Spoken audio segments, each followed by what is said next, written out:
The 20,000-strong Women's Empowerment Rally kicked off from the Memorial Park with a parade, led by students and marching bands backed up by representatives of organizations and businesses. It's the third staging of the rally, and the symbolic orange T-shirts were on full display as they made their way along the Marine Parade and onto the Newtown Barracks and then into the Marion Sporting Complex. It wasn't quite the 20,000 and maybe quite a way off from there, but what they lacked in numbers, they made up for in spirit. Simplis Barrow says that today is about the message. From the numbers that we were getting, it's definitely more than we had the last time. The fortunate thing is that we were able to get, if not all the schools, most of the schools to participate this year. So it will be a much bigger parade, but you know, it's not about the numbers, it's what we walk away with. Each woman out there will walk away with something.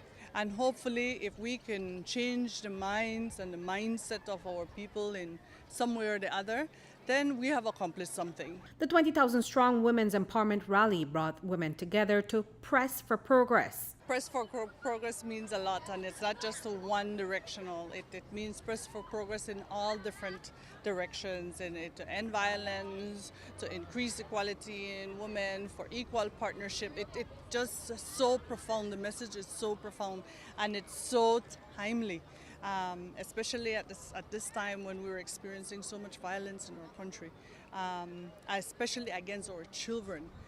It's very concerning, and so we definitely want to continue pressing for progress. There's so much more that we can do. There's so much that has been done, but there's so much more that we can do. The tagline, nurturing the next generation, is so real, because we have to think about our young people, for our young women and boys and our children who are the future of this country.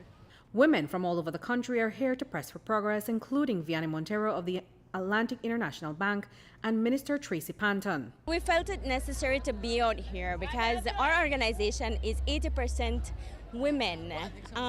Women are out there. We're working hard and we're making a difference. So we felt it necessary to be out here and support. I think it's important not only to advocate for women's issues, but also to celebrate women. We do a lot for our Belizean society, and I think it's important to get a time to reflect, to come together and celebrate all we have done and look forward to resolving those issues that still affect us today.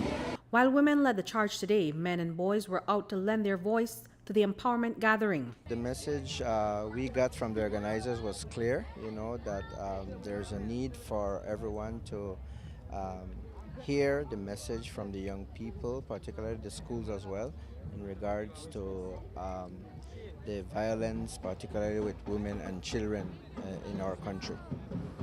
Now, how do you as a principal support this kind of message in your school? Especially, a lot of times we tend to think that it's the responsibility of the women, but it also includes the men as well, the young boys. Absolutely, I agree totally with you. I believe that we men have a big responsibility to share, and it's particularly in schools with our young people, both male and female, to know that we all contribute to having a peaceful and a loving society. Since we're a small school, we have our counselor that touch base regularly with their students, the teachers.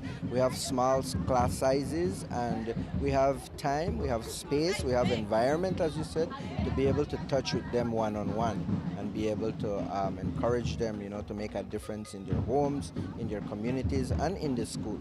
We certainly need to get them in the conversation, and that's one of the reasons why we included men in our agenda this year, because we recognize that we have to move forward together.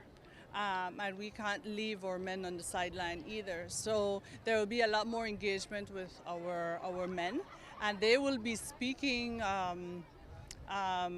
today as well on issues that are affecting them and how they can lead the way to gender parity. And while this is just one event that seeks to highlight the achievements, outline challenges, spread awareness, and share ideas, it is by no means a cure for the gender disparity and issues experienced by women in Belize.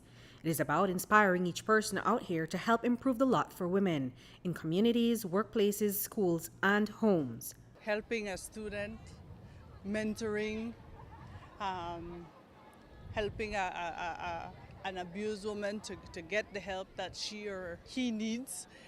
There's so many little things that we can do. You don't necessarily have to be out here, but at home, in your community, your neighbor, we know that some of these things have been happening for years.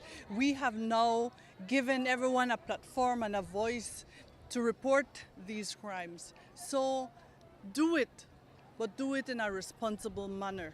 Let's try to protect our children as much as we possibly can. That is so very important and top on my agenda.